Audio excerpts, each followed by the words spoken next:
Hello नमस्कार साथियों, आप सभी का क्रिस क्लासेज में स्वागत है। जल्दी से जल्दी एक बार क्लास को लाइक कर दीजिए और क्लास को शेयर कर दीजिए।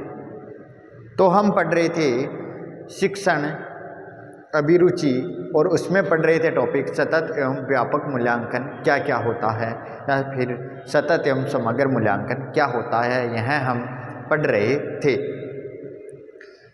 तो हमने इसके हमारी 2 या 3 क्लासें हो चुकी है और आज हमारी नेक्स्ट और लास्ट क्लास है।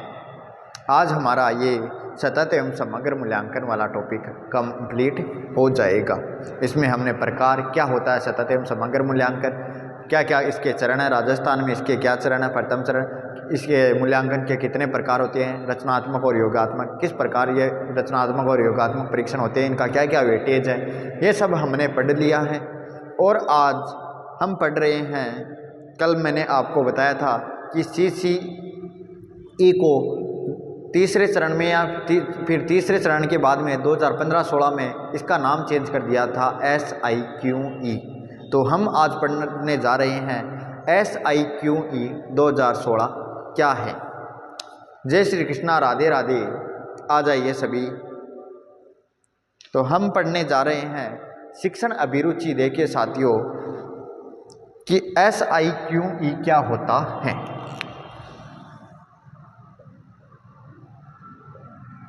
SIQE 2016 सबसे पहले तो हम देखते हैं कि SIQE की फुल फॉर्म क्या है। फुल फॉर्म है इसकी स्टेट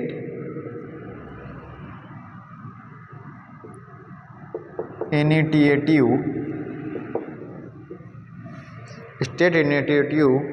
फॉर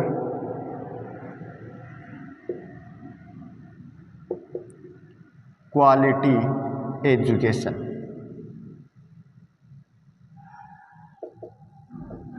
ये है इसकी SIQE की full form, state initiative for quality education. ये क्या है SIQE? SIQE ये CCE continue and compressive and evolution की, इसको चेंज किया गया था। CCE को ही चेंज किया था 2015-16 में, फिर इसका नाम कर दिया गया SIQE। ये एक CCE की तरह ही कार्य करता है, लेकिन इसका नाम चेंज कर दिया है SIQE। SIQE नाम 2015-16 में कर दिया गया है। और जब SIQE 2016 में जब शिक्षा विभाग में या शिक्षा में 2016 के बाद में इसका नाम जो CCE जहाँ यूज करते थे, अब वहाँ पे SIQE नाम लगाने लग गए हैं कि ये सेम CCE का ही प्रोजेक्ट है या CCE का ही एक रूप है, लेकिन इसका नाम अब क्या है, SIQE है। अब हम इसमें पढ़ने जा रहे हैं कि SIQE ये क्या क्या, इसमें कुछ पॉइंट देख रखे हैं। पॉइंटों के माध्यम से हम समझते हैं कि SIQE इसमें क्या क्या और चेंज आया, कि SIQE जब नाम चेंज किया तो इसमें थोड़ा बहुत और बदलाव किया गया। तो वो बदलाव क्या क्या हैं वो हमें देखने हैं। अब देखिए पहले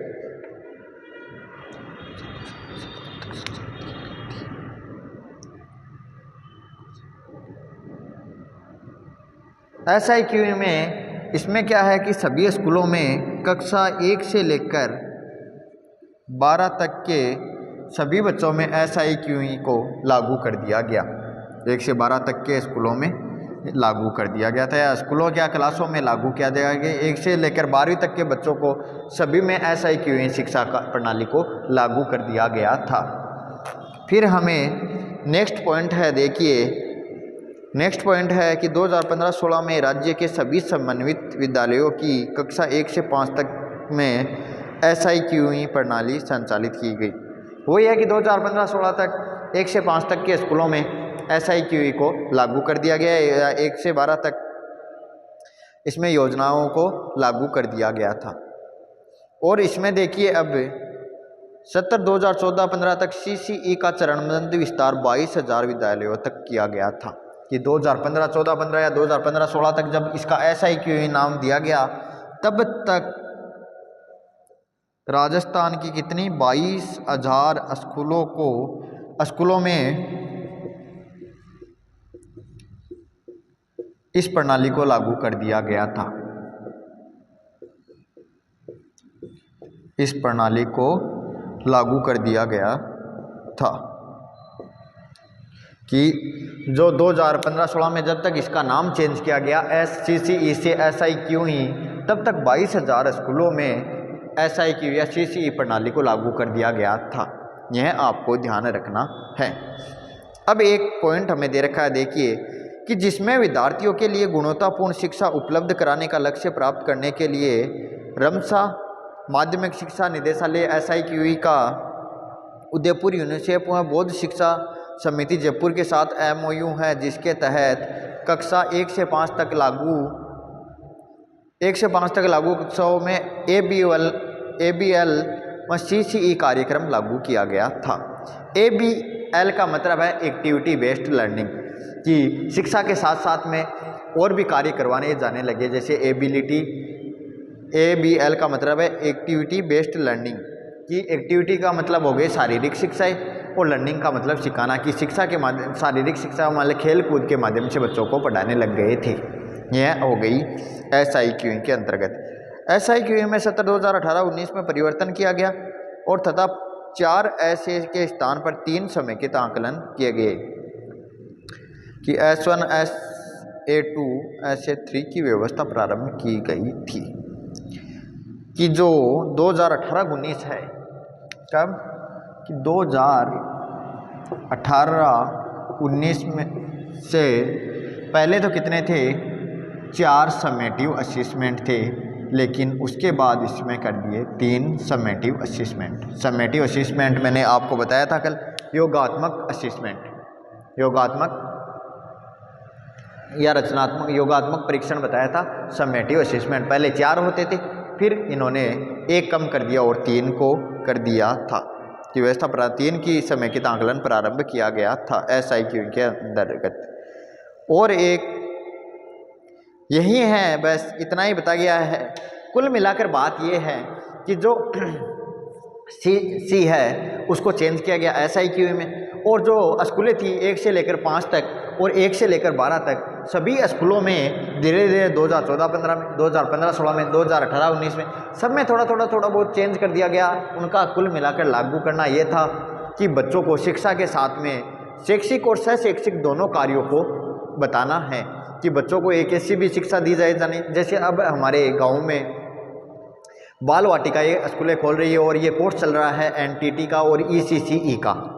इसमें क्या महिलाओं को ज़्यादा लगाया जाता है, महिलाओं के लिए यह कोर्स है। ये कोर्स लगभग 6 महीने का होता है, 5-6 महीने का होता है। 6 महीने के बाद में एग्ज़ाम लगती है और इसके ज़्यादा भी रुपए नहीं लगते, 14-15 हज़ार रुपये लगते हैं।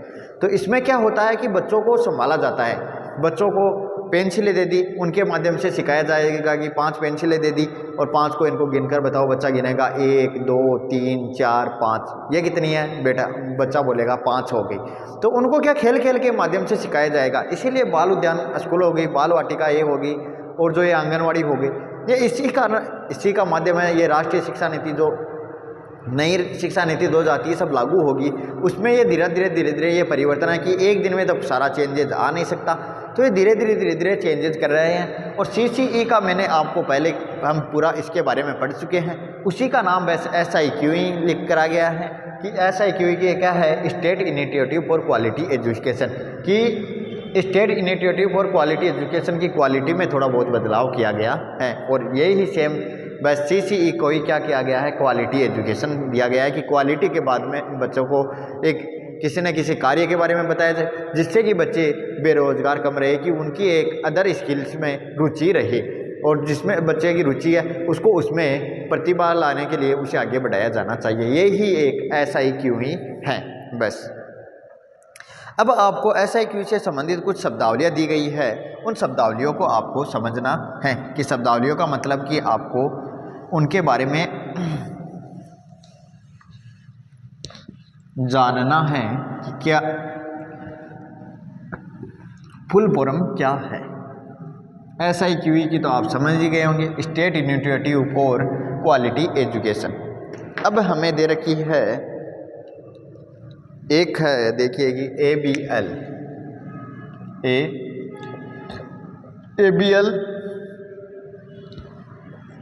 BLE लहर, ये CCP और CCA और CCE, ये आपको कुछ कार्यक्रम चलाए गए थे SIQE के तहत कि ABL BLE लहर, CCP CCA और CCE तो कंटिन्यू एंड कॉम्प्रेसिव इवैल्यूएशन, यह आपको ध्यान रखना है। तो मैं आपको इनके बारे में इनकी फुल फॉर्म बता देता हूँ। यह क्या है? Activity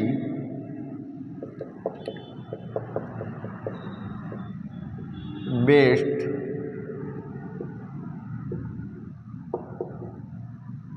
learning, activity based learning. BLE का मतलब है base line examination, best line examination. फिर है लहर का है learning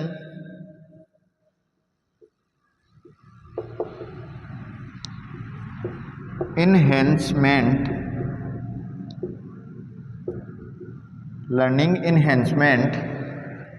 activity in Rajasthan, activity in Rajasthan. इनसे आपका सीधा सीधा क्वेश्चन पूछा जा सकता है कि ABL की क्या होगी, फुल फॉर्म क्या होगी BLE की, लहर की, CCEP की होगी child centred pedology, child centred pedology. फिर है CCA, तो CCA का होगा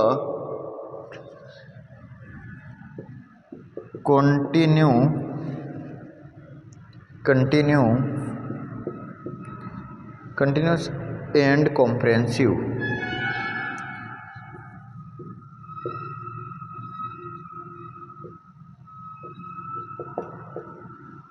ए का तो हो जाएगा असेसमेंट, और इसका क्या हो जाएगा CCE का कंटिन्यू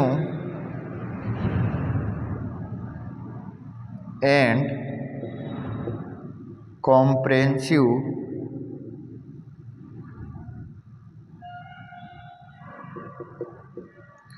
इवैल्यूएशन,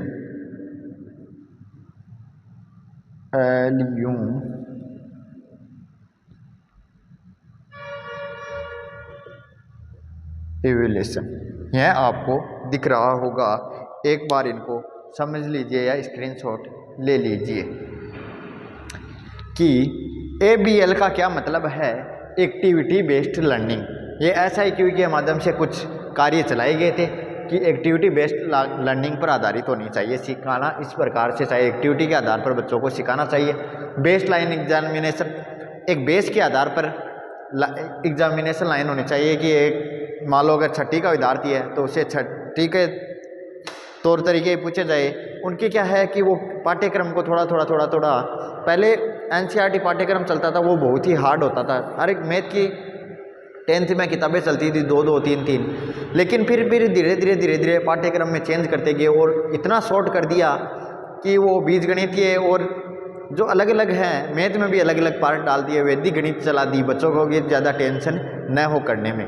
तो इस प्रकार की वो चेंज कर दिए कि लहर प्रोग्राम आया, learning enhancement activity in Rajasthan, कि learning enhancement activity in Rajasthan. फिर आ गया चाइल्ड सेंटर पेडालॉजी, फिर आ गया कंटिन्यू एंड कॉम्प्रेहेंसिव असेसमेंट, फिर आ गया कंटिन्यूस एंड कॉम्प्रेहेंसिव इवैल्यूएशन। तो ये आपको सीधे प्रकार से पूछा जा सकता है, सीधी ये दी रखी होगी और आपको फुल फॉर्म दे रखी होगी, इनमें आपको चेंज, ये चारों ऑप्शनों में ये दिए रखी होगी। अब ये नहीं दे रखी, ये एक्टिविटी बेस्ड ये दे दी, इन्हीं में चेंज क्या होगा, activity based learning, activity learning based, based activity based, ऐसे अलग अलग नाम देके यहाँ पे अकाउंट डाल दिया, अकाउंट बेस्ड लर्निंग, यहाँ पे बेस्ड लर्निंग की जगह कुछ एल पे कुछ डाल दिया, लर्न डाल दिया। इसी प्रकार आपको चेंज करके कुछ ना कुछ क्वेश्चन पूछे जा सकते हैं, यह आपको ध्यान रखना है। अब है हमारे नेक्स्ट मापन और मूल्यांकन में अंतर। इसको देख लीजिए, स्क्रीनशॉट ले लीजिए अगर लेना चाहते हो तो, या फिर इनको लिख लेना।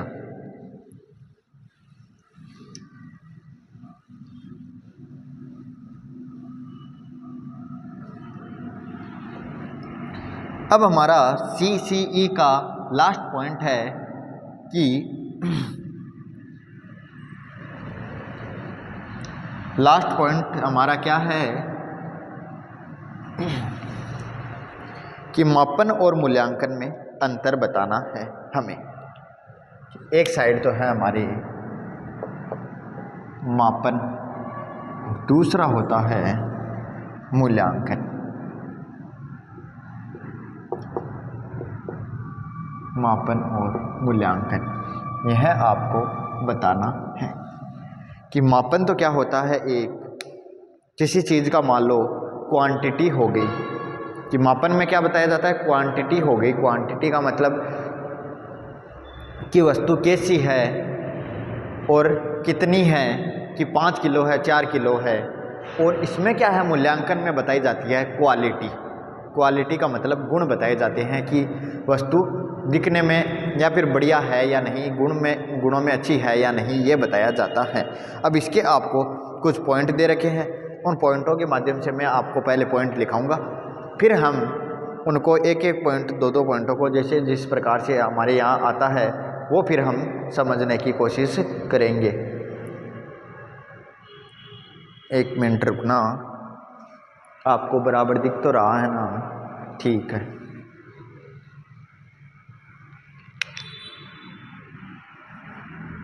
यहाँ तक ही लिखना है क्योंकि नीचे का बोर्ड आपको दिख नहीं रहा है।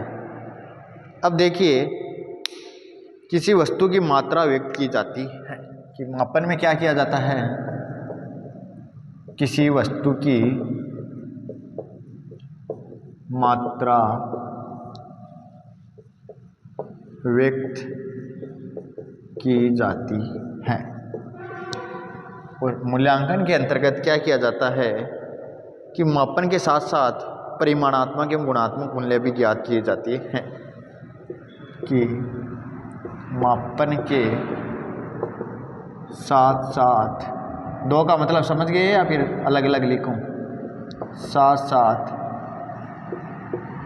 परिमाणात्मक और गुणात्मक मूल्य भी, गुणात्मक मूल्य भी ज्ञात किया जाता है, ज्ञात किया जाता है। अब नेक्स्ट देखिए कि मापन है, मापन का क्षेत्र होता है संकुचित।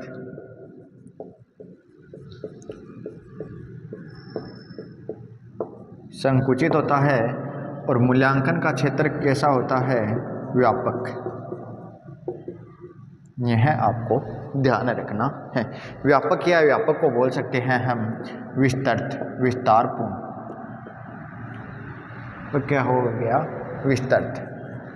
अब नेक्स्ट देखिए कि इसके अंतर्गत क्या है कि मापन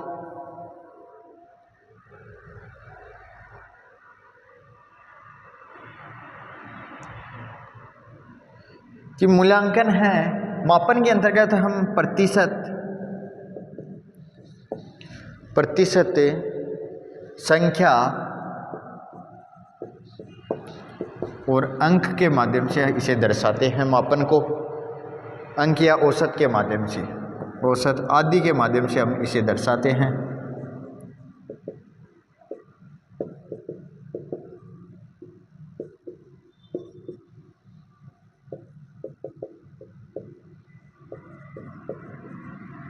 और जो मूल्यांकन होता है उसमें हम श्रेष्ठ,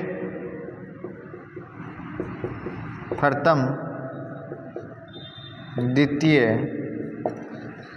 आदि, द्वितीय या फिर सामान्य आदि गुणों से बताते हैं, आदि से तुलना करते हैं, आदि से के माध्यम से बताते हैं या फिर आदि से तुलना करते हैं। मापन मूल्यांकन से पहले किया जाता है कि जो मापन होता है वो मूल्यांकन से पहले, और जो मूल्यांकन होता है ये मापन के बाद में होता है, मापन के बाद में किया जाता है। एक बार ये इतने टॉपिक समझ देते हैं कि यहाँ पे लिख देते हैं कि ये होता है निदानात्मक और ये होता है मूल्यांकन होता है निदानात्मक प्लस उपचारात्मक। यह आपको ध्यान रखना है।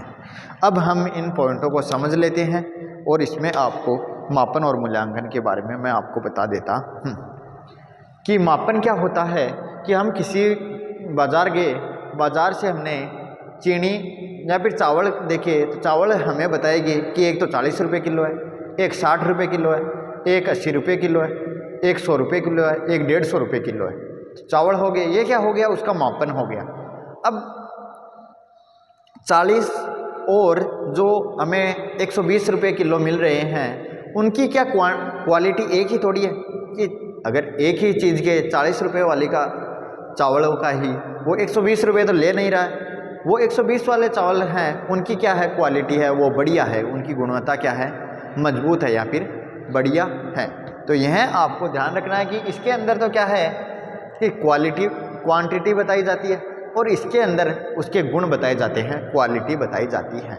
जिस प्रकार देखिए दोस्तों, कोई लड़कियां हैं ये पुचके खाने जाती है, ठेलों पर पुचके खाने जाती है, तो फिर वो क्या करती है कि रोज़ किसी न किसी पुचके वाले को देखती है तो वो कभी बोलती है कि कोई देता है इन्हें 10 के 5 देता है, कोई 4 देता है, कोई 3। इनमें भी धीरे धीरे अब कमी आने लग गई है कि पहले 10 के 10 मिलते थे, फिर 8 हुए, फिर 6 हुए, अब कई 4 देते हैं, कई 3 देते हैं, कई 5 देते हैं। इनमें भी अलग अलग धीरे धीरे कमी हो रही है। तो इसमें क्या है, अब कोई है 5 दे रहा है, अब कोई 10 के 8 दे रहा है, लेकिन उसकी क्वालिटी बढ़िया नहीं है कि उसमें सिर्फ केवल मिर्चे डाल रखी हैं, आलू गायब है, आलू है तो चीनी जो चने होते हैं वो गायब है, अगर किसी ने चने डाल रखे हैं तो प्याज गायब है। तो इस प्रकार सबकी अलग अलग क्वांटिटी और क्वालिटी अपनी अपनी होती है। तो अब देखिए कि मापन के अंदर क्या किया जाता है, किसी वस्तु की मात्रा व्यक्त की जाती है कि मापन के अंदर क्या किसी वस्तु की कितनी मात्रा है वो व्यक्त की जाती है। मूल्यांकन के अंतर्गत क्या किया जाता है कि मापन के साथ साथ परिमाणात्मक और गुणात्मक मूल्य भी ज्ञात किए जाते हैं, यह आपको ध्यान रखना है। और मापन में क्या है, केवल निदान किया जाता है कि किसकी क्या बीमारी है और क्या दिक्कत है, क्या प्रॉब्लम है, किसी जांच के बारे में हमें पता लगाया जाता है, हम किसी के भी बारे में पता लगा सकते हैं। निदान होता है सिर्फ केवल मापन में, और जो मूल्यांकन है उसमें निदान के साथ साथ उपचार भी होता है। मापन का क्षेत्र है संकुचित होता है, यानी संकुचितता मतलब छोटा सा होता है कि एक बहुत ही छोटा रूप है। संकुचित मतलब सिकुड़ना, कि सिकुड़ना कहते हैं संकुचित को कि एक बहुत ही छोटा रूप है। और मूल्यांकन का क्या है क्षेत्र, व्यापक एवं विस्तृत। व्यापक का मतलब बहुत बड़ा या विस्तृत है। फिर हमें नेक्स्ट पॉइंट दे रखा है कि मापन को हम प्रतिशत, संख्या, अंक या औसत आदि के माध्यम से दर्शाते हैं। और मूल्यांकन में क्या करते हैं, श्रेष्ठ हो गया, प्रथम आया, द्वितीय आया, सामान्य आदि के माध्यम से बताया जाता है। और मापन है मूल्यांकन से पहले किया जाता है कि मूल्यांकन क्या एक विस्तृत और व्यापक रूप है कि पहले बच्चे का अगर मापन कर लिया जाए फिर उसका मूल्यांकन किया जाता है। यह क्योंकि मूल्यांकन एक संपूर्ण पूरा, अगर मापन का मतलब तो हो गया कि मान लो अगर आपके 12th में क्लासें चल रही है वो हो गई, और मूल्यांकन क्या हो गया, एक आपका जो आपको मार्कशीट दी जाती है 10th या 12th की या फिर 11वीं 12वीं को किसी भी क्लास की जो दी जाती है। तो मापन के अंतर्गत तो आ गई आपके टेस्टों में कितने नंबर आए, अर्धवार्षिक में कितने नंबर आए, वार्षिक में कितने नंबर आए हैं। और मूल्यांकन क्या हो गया, एक विस्तृत रूप एक मार्कशीट होगी कि मार्कशीट में आपके सब कुछ दर्शाए हुए होते हैं कि आपकी एक्टिविटी भी देखी जाती है, आप शारीरिक और खेलों में कितने होशियार हो, पढ़ाई में कितने होशियार हो, हर चीज़ को आपके मार्कशीट में दर्शा दी जाती है। ये हो गए मापन एवं मूल्यांकन के अंतर। अब इसके अंतर्गत और हैं कुछ पॉइंट, वो भी हम देख लेते हैं।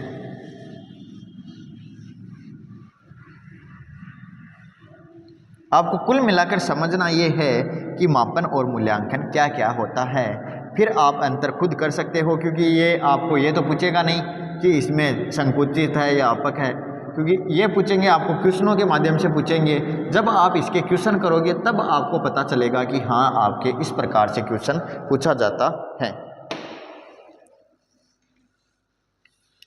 अब देखिए कि पॉइंट हमें दे रखे हैं,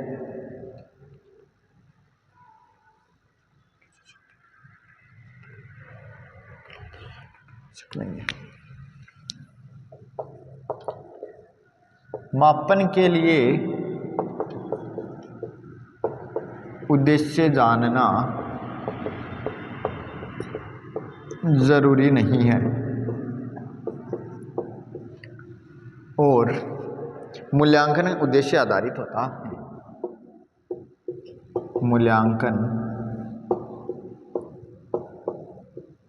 उद्देश्य आधारित होता है।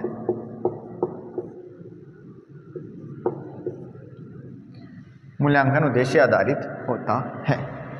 अब देखिए कि मापन का ज्ञान अपूर्ण होता है। मापन का ज्ञान अपूर्ण होता है और मूल्यांकन का ज्ञान पूर्ण होता है।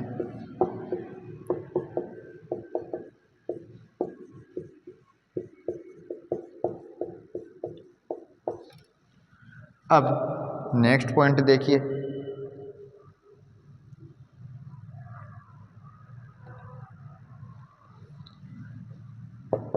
कोई वस्तु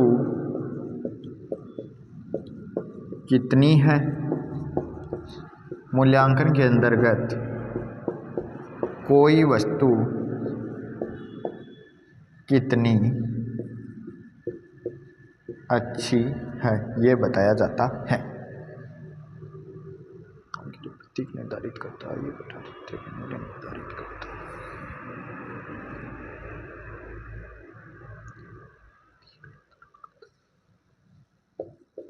ये घटना के लिए प्रतीक निर्धारण करता है तथा मूल्यांकन क्या करता है, घटना तथ्य का मूल्य निर्धारित करता है। ये घटना या तथ्य का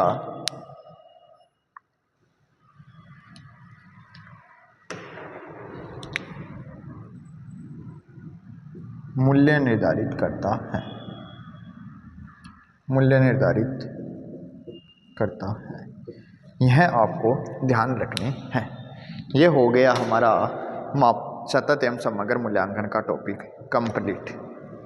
अब देखिए मैं इसको समझाता हूँ कि मापन क्या है। मापन के लिए एक उद्देश्य जानना जरूरी नहीं है कि उद्देश्य क्या है जानना, ये इतना कोई ज़रूरी नहीं होता है। लेकिन मूल्यांकन के लिए उद्देश्य, मूल्यांकन है एक उद्देश्य या पर आधारित होता है कि मूल्यांकन के लिए एक उद्देश्य फिक्स होता है, उसी के आधार पर मूल्यांकन किया जाता है। कि अगर आप 10th क्लास का मूल्यांकन कर रहे हैं, 12th क्लास का मूल्यांकन कर रहे हैं, या फिर BSTC में पास हुए कि नहीं हुए, BSTC में अगर पास हो गए तो वो आपका मूल्यांकन है। तो उसमें क्या एक उद्देश्य आपका फिक्स होता है।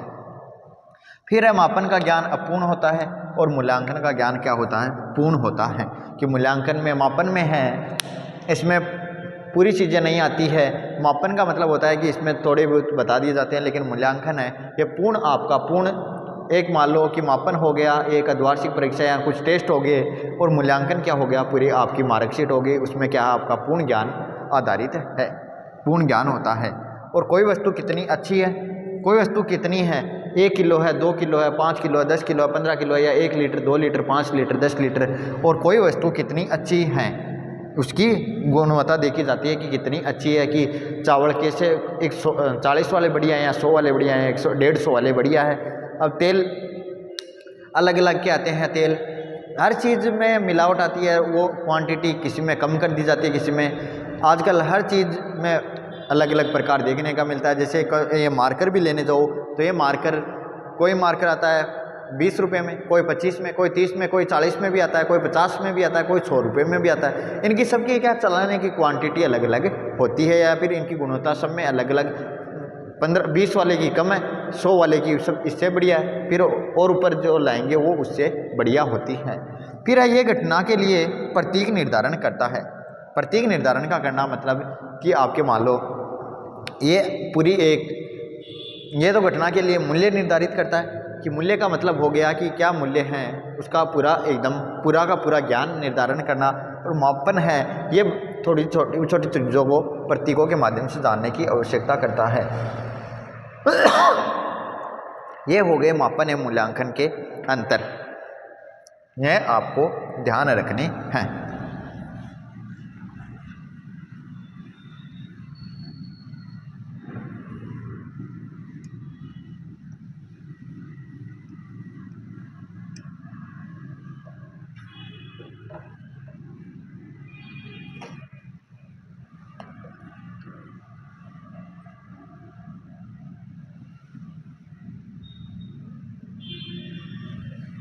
अब आप समझ गए होंगे कि सतत एवं व्यापक मूल्यांकन क्या होता है, और मापन और मूल्यांकन में सतत एवं व्यापक मूल्यांकन, सतत पढ़ लिया, व्यापक पढ़ लिया, और मूल्यांकन पढ़ लिया, CCE पूरा पढ़ लिया।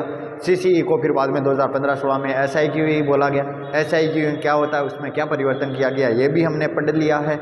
और मापन एक छोटा रूप है, उसमें क्वांटिटी की कैसी है, कितना किलो है वो बताई जाती है, और जो मूल्यांकन है उसमें उसकी गुणवत्ता बताई जाती है। यह आपको ध्यान रखना है। तो इसी के साथ में आज हमारा ये कंप्लीट होता है, जो सतत एवं समग्र मूल्यांकन वाला टॉपिक था ये हमारा कंप्लीट होता है। कल मैं आपके लिए लेकर आऊँगा संप्रेषण कौशल, या फिर संप्रेषण की संप्रेषण क्या होता है, इसके किस किस वैज्ञानिकों ने क्या क्या परिभाषाएं दी है, कितने प्रकार के होते हैं, फिर या फिर उसमें और भी जो पॉइंट दिए जाते हैं उसकी क्या क्या विशेषताएं हैं, वो किस प्रकार संप्रेषण को बढ़िया किया जा सकता है। तो ये आपको कल की क्लास में मिलेंगे। आज की क्लास हमारी यहीं समाप्त होती है, क्योंकि हमारा ये सतत एवं समग्र मूल्यांकन यहीं कंप्लीट होता था। इस टॉपिक के मैं क्वेश्चन इसलिए नहीं करवा रहा हूँ क्योंकि मैं एक बार आपका पूरा सिलेबस करवा देता हूँ, फिर हैं हम इसको मैं रोज़ आपके इन टॉपिकों के क्वेश्चन लेकर आऊँगा, क्योंकि आप एक बार थ्योरी समझ लीजिए कि थ्योरी किस प्रकार से आपको पूछी जाती है। अगर आपकी थ्योरी कंप्लीट हो जाएगी फिर मैं आपके लिए क्वेश्चन लेकर आऊँगा। उन क्वेश्चनों के माध्यम से आपको बताया जाएगा कि इस टॉपिक से आपको इस प्रकार के क्वेश्चन पूछे जा सकते हैं। आपको शिक्षण अभिरुचि में जब आप एक बार 2 बार 3 बार थ्योरी पढ़ लीजिए, फिर आपको क्वेश्चनों को आपको पॉजिटिव रहते हुए खुद को शिक्षक मानते हुए आपको आंसर देना है। यही मेरा प्रयास रहेगा। इसी के साथ आज की क्लास यहीं समाप्त होती है। जय हिंद, जय भारत।